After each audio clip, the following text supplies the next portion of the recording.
Welcome to the Provo Library Podcast. I'm Erika Hill. I'm the Community Relations Manager. I'm Carla Gordon. I am the Library Director. And today we are here to talk about books, again, as we do. My son, I don't know if I've mentioned this on this podcast. My son listens to our book recommendation podcasts to go to sleep. And I can with confidence say there are only 5 of our, I think this might be our 23rd or 24th episode. And that are just book recommendations. Yeah. He's not interested in anything else having to do with the library. He's also not interested in anybody else's book recommendations, only ours. That 45-minute budget one isn't... No, not his jam. No. Would put him to sleep, but not in the way he wants. Yeah. So, but today we're doing something kind of fun. Summer reading is upon us. It is. And our theme is... something about colors. What is it? Color Your World. It's Color Your World. I know it. This is how you know that we don't like meticulously script these things. We can just have these I should just know. It is Color Your World. And it's a really pretty logo, like with art. It's very, it's about art. Yes. And creativity. And I've been excited about this theme for a couple of years. Yeah. They release them several years ahead of time. And so we're focusing a lot on art and things. And I had the amazing, or maybe dumb idea. We'll see. I tried to talk Carla out of it after it was my idea. I just decided it was good. Yeah, that we would recommend and talk about books with colors in the title. So we're reading the rainbow. Well, we were kind of talking about how challenges like this can kind of push you outside your normal reading. She was saying that... Oh, yeah. Yeah, that there was a challenge that said, read a book with... a character with your same first name. Yeah. That was the first summer I worked here, actually. My first adult reading challenge. And I did that, and I picked up Truly Madly Guilty by Liane Moriarty. And that was my first Liane Moriarty. And then I read it. And it's actually like my least favorite of her books now. But I was like, well, this was great. And then I think it was you who said, probably, well, if you've read that, you should read What Alice Forgot. That's way better. It is. It is. And I read that and I was like, well, clearly I must read everything. And I did, and it was an amazing journey. So sometimes you just need a random reason to read a book. So like with a color in the title. With a color in the title. So here are a bunch of books. Some of them we might talk about a little bit more. Some we kind of had fun just making up our list of like trying. There are certain colors that don't make it into titles very often. No. So if you want to end up on a list like this, I'm just going to tell you, orange or purple, get you there right away. Also white. White? Not that many whites? I didn't find very many whites that I had read. Like White Teeth. Sure. Is A.D. Smith, but I've never actually read it. Yeah, I haven't either. Also, some of mine are like totally a stretch because I didn't want to mention something that I hadn't read, but it turns out I don't read for color. But if you did, here are some suggestions. There you go. Okay, red. We're following the rainbow. We'll start with red. My first thought was The Red Tent by Anita Diamond, which I read many, many, many years ago because that's probably a classic by now, but about Abraham's daughter. I was going to say, is that biblical? Yes, it is very biblical. It's very biblical. It's very good. I don't know how well it's aged. Anyways, but it's very interesting. It's one of the first books that I ever read that was like, you should celebrate your womanhood. And this is how, in times past, women also, the Red Tent was where you went like during your time of the month. Sure. And everybody did it at the same time. And they would just go in there and kids, husbands, they all had to fend for themselves. Oh, have a lady party. Yeah. No, it totally was. They would just we're going into the Red Tent. And then they would have that, and everybody, you guys take care of yourselves. You're busy. That didn't sound horrible. I'm not going to say that sounds... sometimes you just wish that you could take the good things, like the monthly lady party. Yeah. And ditch the give each other pedicures, patriarchal oppression, etc. Just lay around, relax for a few days, celebrate being a woman. There you go. Then there's also... if you stretch it a little bit, The Scarlet Pimpernel, which is another classic. Haven't read it. Also, The Hunt for Red October. Also haven't read it. But I do think of Sean Connery. Well, that's because. That's because. That's because. It's true. Anyway, those are some red titles, I thought. Red titles. I think, did you have one? I had one. It is Where the Red Fern Grows. Oh, yes. By, I'm a little bit embarrassed. I didn't actually know who it was by. Oh, like this, I don't know that I do either. Seminal book in my childhood. Rawls. Wilson Rawls. I'm going to say that this is the first book that made me cry. I think. Because it's not the first in this, but it's kind of the quintessential dead dog book. Okay. Am I making you cry right now? No, but it makes me think of, we've just been on vacation and my daughter was watching Bluey and she started crying and she it was this moment of her realization that this story about someone else has an impact. And then she reminded me that when I tried to have a beautiful literary family moment and tried to read Ella Enchanted to my 6-year-old, she burst into tears because Ella's mom dies in a Cinderella story. I felt like she should have anticipated it, but she did not. She cried for a good 15 minutes. Yeah. Anyways. Dead mother books, dead dog books. Dead dog, yep. Where the Red Fern Grows. Also, maybe one of the books that made me feel viscerally ill. Because there's a moment. I mean, this book came out in 1961. So is this a spoiler at this part? I don't know. At one point, a boy falls on an axe. And I remember the description is that a bubble of blood comes out. And I remember this. Yeah. So I just remember that I always liked Somewhere the Monkeys better than Where the Red Fern Grows. Same author, way more fun. Somewhere the Monkeys. Yeah. Yeah.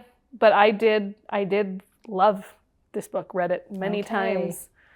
Thought I wanted a red dog. Didn't make me want to a dog. save me from a mountain lion. Anyway, all right. There's Red. Excellent. Sorry for all those spoilers.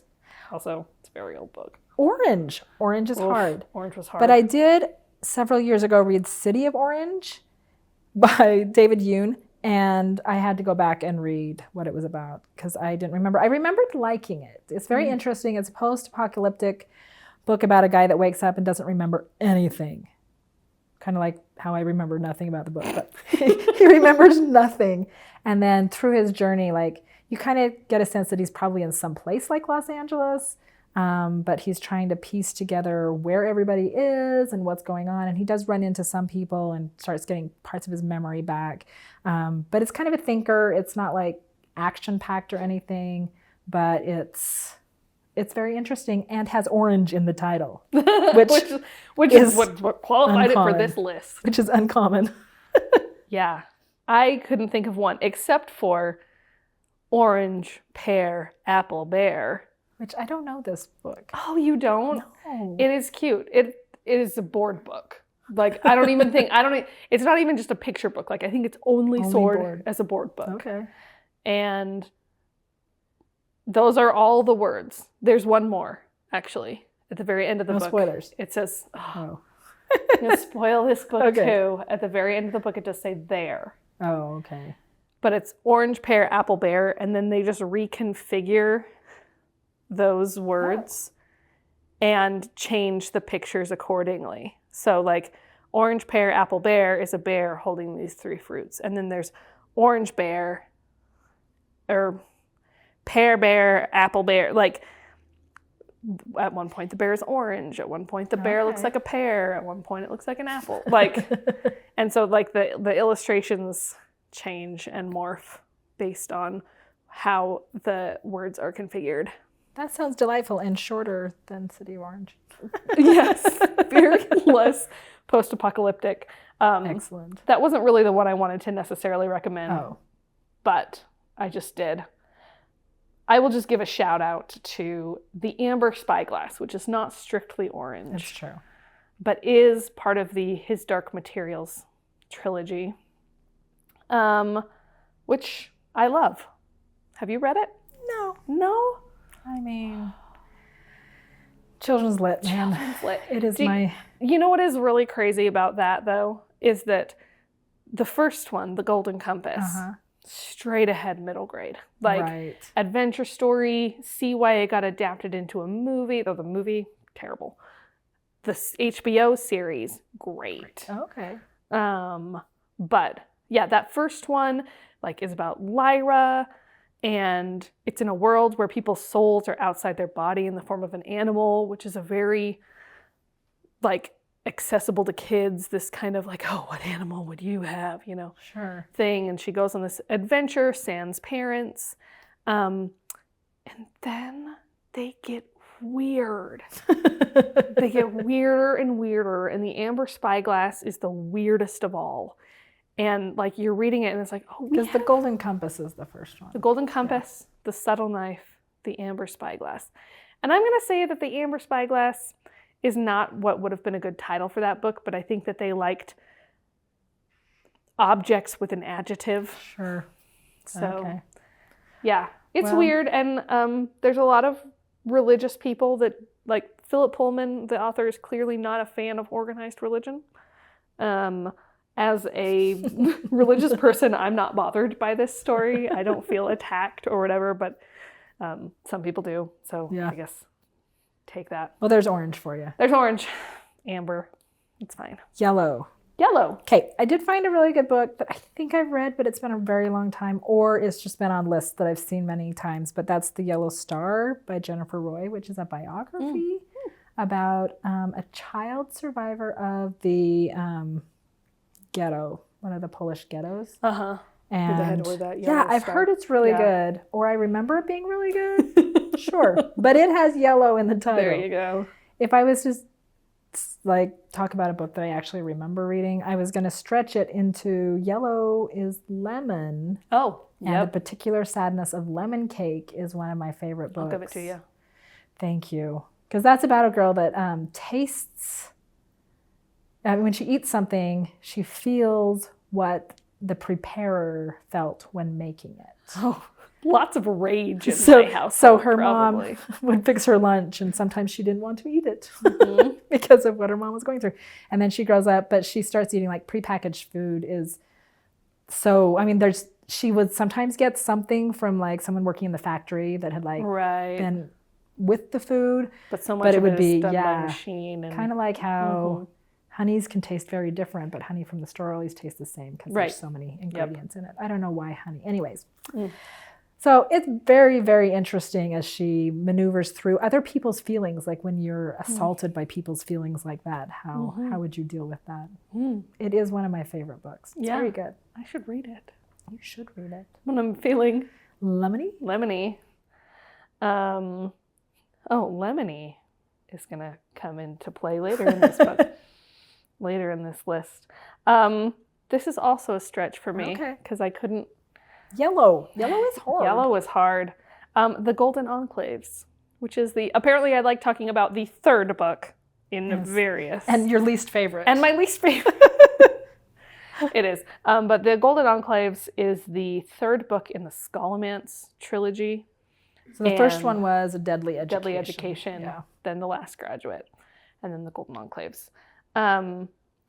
I will just say, I've sometimes book talked this as like Harry Potter, where the school wants to kill you.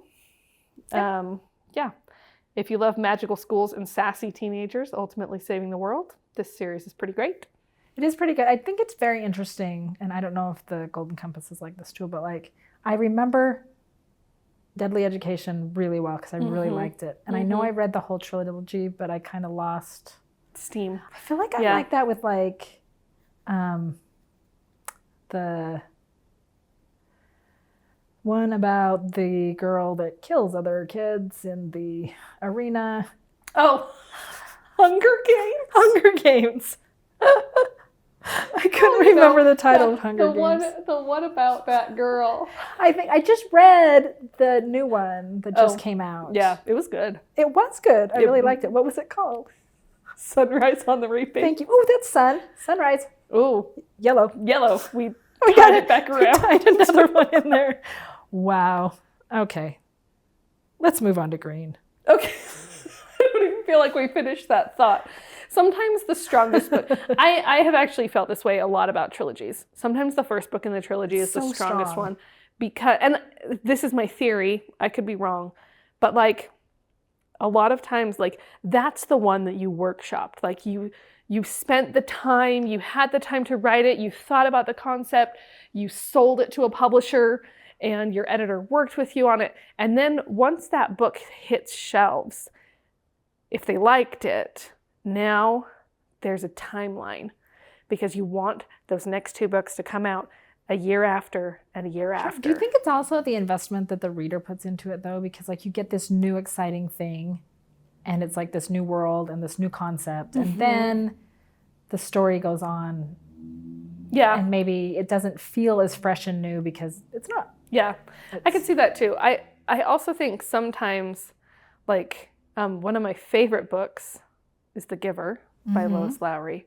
I didn't realize until I started working here that she wrote more of them. Oh, yeah.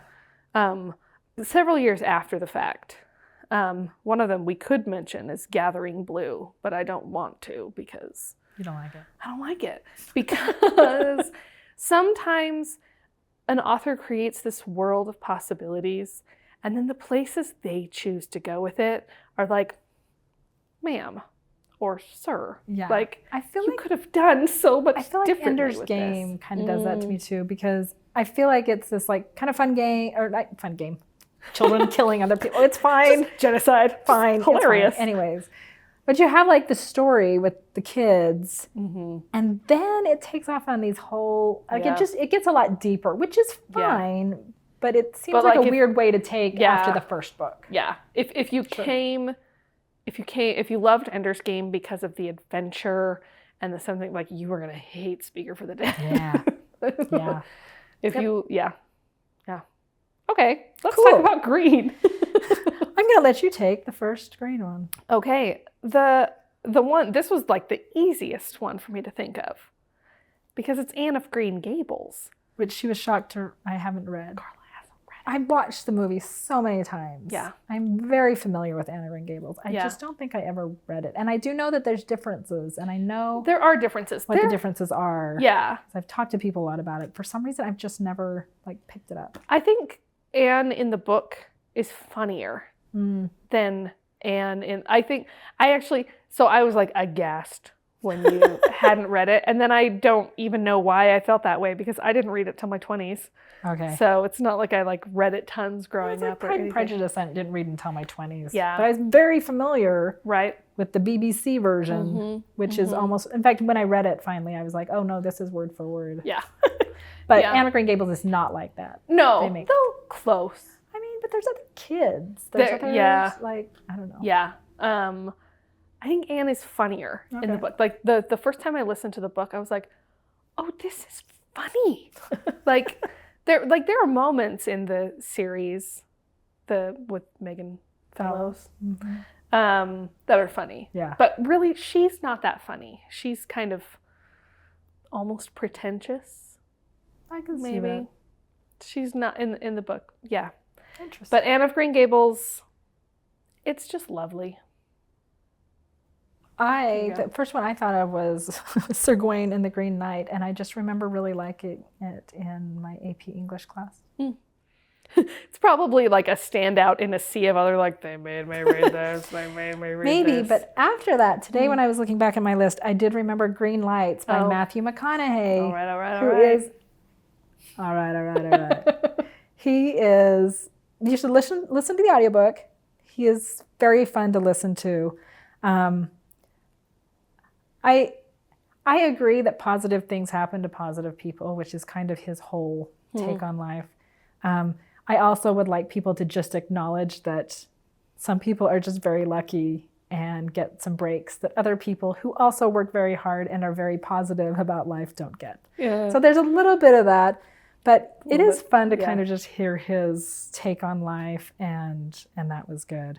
And then I was like, and really anything by John Green. Oh, I saw that on your thing that you emailed me. Well, like John Green, and I will just say my favorite John Green book is still The Fault in Our Stars. And I actually haven't read his young adult books. Oh, because I read the The A word, Anthropocene. thank you. Reviewed. I'm having problems with words today. But I just read Everything is Tuberculosis over the weekend, which is his newer book, which was really good. He's a great writer. He's a great writer. He makes it really interesting, and you'll be terrified of tuberculosis. Well, no. He makes it very clear that anyone in the United States is free from dying from tuberculosis, but the rest of the world is not, and that is a problem. And I just like how he puts it and how he lays out the situation and the possibilities. I don't know, it's good. Yeah, I follow him on social media, and one of the things occasionally a reader will send to him a thing that's like, hey, here's this headline. How does it relate to tuberculosis? And he'll do it. Oh. Yeah. Everything. And he admits, he's like, I'm totally obsessed with this. Yeah. So anyways, it was good. So anything by John Green, I'm going to just slide that into the Slide that in. Yeah. It's not as much of a stretch as some of mine later Blue. Blue is the winner of Easy Books with Blue in the title. That is true. I wanted to just say I've read L.M. Montgomery. I may not have read Anne of Green Gables, but I love The Blue Castle. Blue Castle. So super, super short, easy, delightful book. Is it Regency romance? It's not Regency romance. But it is romance. There's romance. Okay. But it's more like Anne of Green Gables romance, like not, I feel like it was more about her. I would say it's more chick lit than romance. Like it's her finding, because it's about an older, I think she's like 27 or something, like older spinster. Her family just is so mean to her, makes her do all of the horrible things. And then she learns that she's going to die. She has a disease that will kill her. And perhaps she's like, tuberculosis. Perhaps. And so she's like, well, if I've only got a few months to live, I'm not doing it with these people. And so she kind of just finds her way anyways. So it's cute. It's fun. Nice. Yeah. I thought of Island of the Blue Dolphins. I have read, but I don't remember much about it. You know what's funny is, like, I talked about those details from Where the Red Fern Grows, and I have some of those details from Island of the Blue Dolphins too. Like, I remember distinctly certain passages in the book, the way she describes certain... A bubble of blood? No, thankfully. But like, I couldn't remember her name. So I looked it up. But this one, Island of the Blue Dolphins by Scott Odell, is, I feel like, the book that turned me into a reader. Like, I got it at a book fair, a Scholastic book fair, the version of it that's like light purple, which is funny. You would think it would be blue. It should whatever. be blue. But it's a survival story, a girl, and based on actual events. Is it? I discovered today. We do prep a little bit. We do. We just don't script it. Except when we do. This group of indigenous people living on an island off the coast of California, they go to the mainland, and her brother doesn't get on the boat, and so she tries to go back for her brother. Her brother ends up getting killed, and so then she's just alone on this island, and like befriends the wolves, makes houses out of whalebone, and like it's a kind of quintessential kid in harmony with nature kid. She's a teenager and lives there for decades alone. And it was interesting as I was researching it that when Scott Odell first tried to get it published, the first publisher was like, no, it needs to be a boy. And he was like, nope. So he went a different way. He originally wrote it for adults, and the publisher who actually bought it was like, I think this is a children's book. And it won the Newbery. So I think he probably underestimated kids' willingness to invest in a girl making her own house out of whale bones. That is the stuff of dreams. Always. So, Island of the Blue Dolphins by Scott Odell. I'm just going to mention a few others that I threw out there.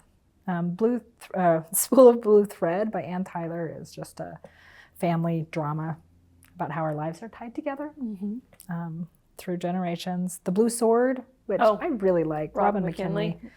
That's a good one. And then we had 2 children's books that we were throwing around. I threw out Little Blue Truck, which I actually really like those. Little Blue Truck is good. Those are fun. My daughter liked those. And I thought of Blue. Carla was like, I wrote down Blue. For blue books? Blue? Just I'm blue. like, yeah, that is the title. It's just Blue. By Lara Seeger. She also wrote actually Green and Yellow. This could have been... It could have been a thing. But yeah, it's... Those books, they're really interesting colors and textures, but different things that are the color blue. Blue is my favorite of them because it gets surprisingly emotional at the end. You're like, oh. Okay. Yeah. So blue. Purple. Purple's hard. Though there is the color Purple by Alice Walker. Which I don't know if I've read that. Maybe I did in high school. It didn't make an impact. So, but my daughter's name is Lily, and I bought this book for her, Lily's Purple Plastic Purse. Oh.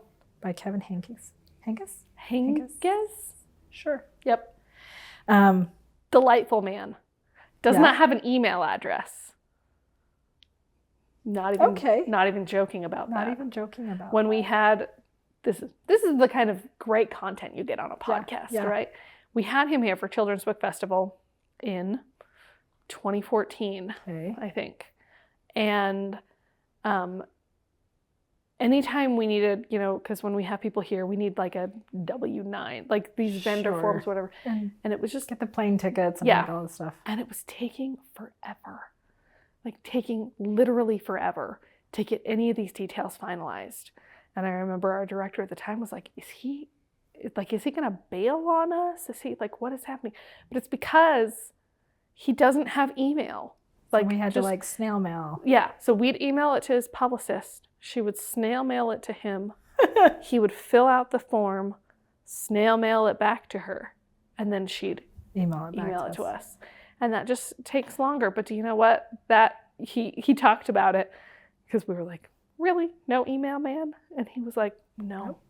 It just, like, I have to be in a certain headspace to be able to make the kind of books that I make. Well, this one is a riveting book about a little girl who has a plastic purse she wants to take to school with her. And she has a crush on her teacher. And it's kind of funny. Yeah. She gets mad at him. There's some drama. It was good. Yeah. But I got it because my daughter's name was in was Lily. Have you paid attention to the titles of the books that the dad is reading in that? No. Next time, look at it. Okay. It's I like when they put in a little in there. Thing for parents. There's a few little comments in there that were definitely for the parents. Yeah. Anyways, it's cute. Love it. If you want to stretch, there's Lilac Girls, which I thought I had read, but I can't find proof of it. But it is a World War II book about women in different roles during World War II, which is a common theme. So I could read it, might have. But it got really good reviews and a lot of people liked it. So I think I can recommend it. Apparently I do want to stretch. Yeah, you're going to stretch this one. Because I couldn't do it. I was like, I have not read even... I'm Lilac, purple. I not indigo, not like how can I? But one of my favorite characters is Violet Baudelaire from A Series of Unfortunate Events by Lemony Snicket. If you have not read A Series of Unfortunate Events, you probably haven't. Fine. Should probably start that with my daughter. Do you know?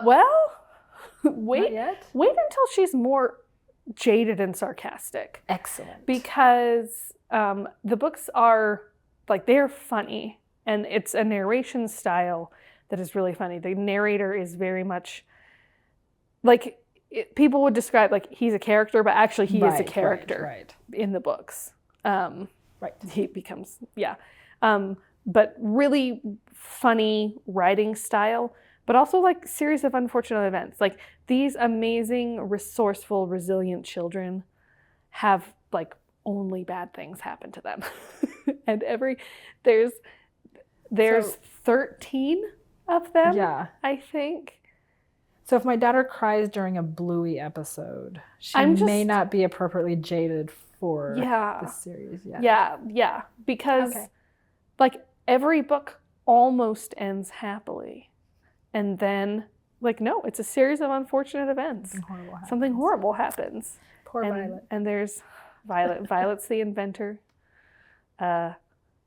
Klaus is the reader. Sunny, the baby, has very sharp teeth. Which is all you need. An inventor, someone who knows everything, and someone with very sharp teeth. Excellent. So there's my purple book. There's your purple book. One of the spines, I think it's the fourth one, is purple. Well, now that we've gone through the rainbow, I threw out just some other ones that aren't actually technically in the rainbow. But pink, Secret History of the Pink Carnation, which we talked about the Scarlet Pimpernel. So this is, there's 12 of them, actually. They're, I'd say, no, they're romances, but we put them in fiction. Because they're also just adventure books about someone who is a contemporary of Scarlet Pimpernel. This Pink Carnation is a spy. Nobody knows who it is, but they're usually girls doing all of the adventuring and saving people. And they're delightful. They're just fun. You have like the historian in current day that's like researching things and then finding the history of all of this. And then you get the background story of these different people involved in the spy trade. It's just a girl spy movie in the French Revolution time period. Nice. There you go. That's fun.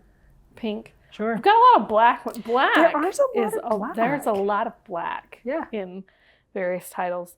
We thought of the Princess in Black series by Shannon Hale, which your daughter probably does like. Something I hear every night is part of one of those. Yep. She likes them a lot. They're fun. Great. They're very fun. Did you get the kitty one? Yes. I have the new one. I like that floofy cat. That floofy cat. It's a good one. Yeah. What else? Witch of Blackbird Pond. Blackbird Pond. I did that actually when I typed it out. I said Blackbeard. Blackbeard. But it's Blackbird. Witch of Blackbeard Pond. That's a different. That's different. That's a pirate story. This one's by Elizabeth George Spear, and I remember reading it as a child, but I don't remember a lot about it.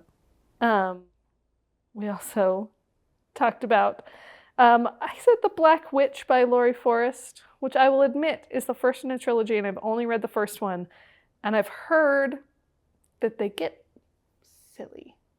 But The Black Witch was really interesting. Yeah. It's a different society, but it really examines the idea of like sort of institutionalized racism or classism. Oh.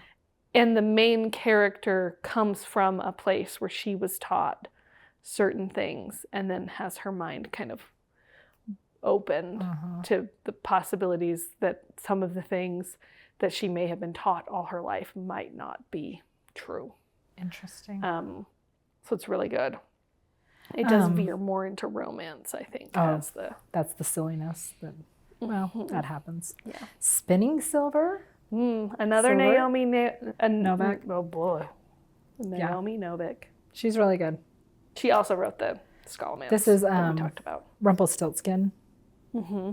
Yes, it is. It's a retelling of Rumpelstiltskin. And I recently reread parts of it. And she's just such a good writer. She rewrites fairy tales. Those are my favorites for sure. No, I haven't read the other one. Because there's one with a gold cover too. It's not Spinning Silver. Yes. I don't remember. I'd need my phone. It's cool. I've been remembering titles really well this whole time. But then I was also just last breath to get a few more book recommendations in, or just talk about them a little bit more. But like thinking about books that like where color plays such a vital role. I was thinking like The Wizard of Oz, like that whole series. There's a lot of color through that.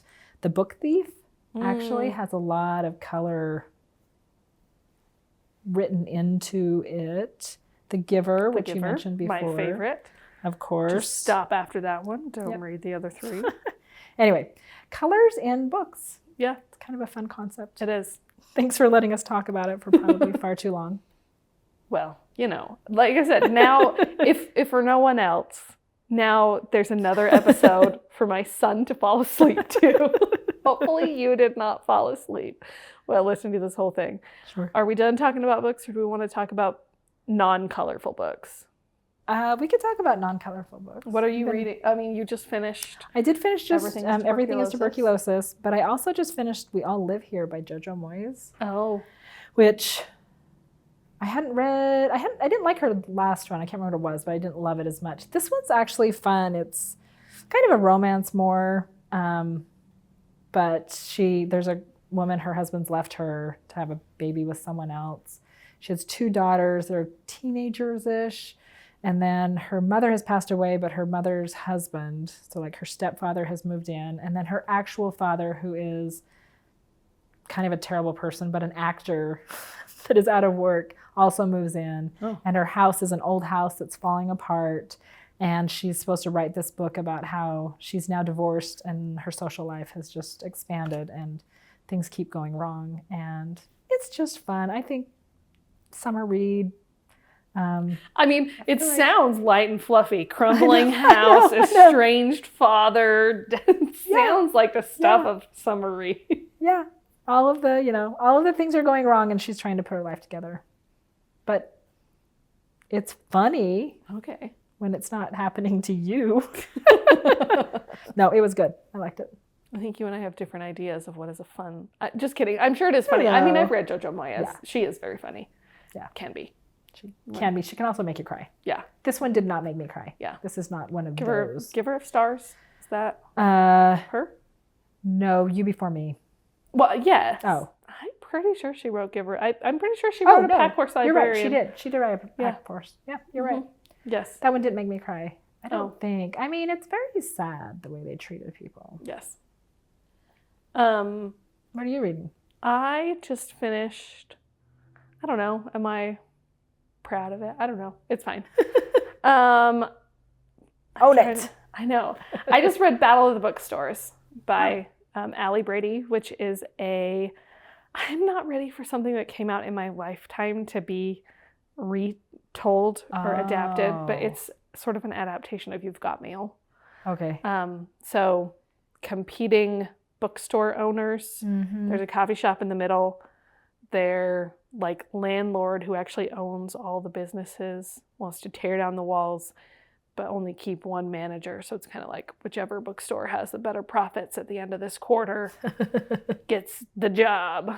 And would you believe that it's a woman who owns one and a man who owns the other? Are they not married? Are they single? They are single. And compatible to some degree? Well, it's an enemies to lovers. I mean, they do try and collect the tropes. And at one point even like make a joke about it, like, I'm not ready for an only one bed scenario. Because he runs a romance bookstore. Uh-huh. She runs a more like literary fiction. She's the more buttoned up of the two. And, sure.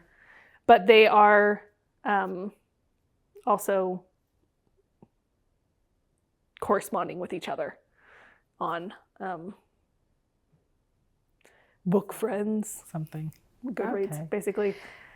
So they don't know who each other are in real life. I mean, You've Got Mail was a remake of something older. So this is like a many generations remake. Yeah. I don't think you should feel bad about it. I don't think you should feel old. I don't think you should let it make you feel old. It's fine. It's fine. Okay. But I mean, it was cute.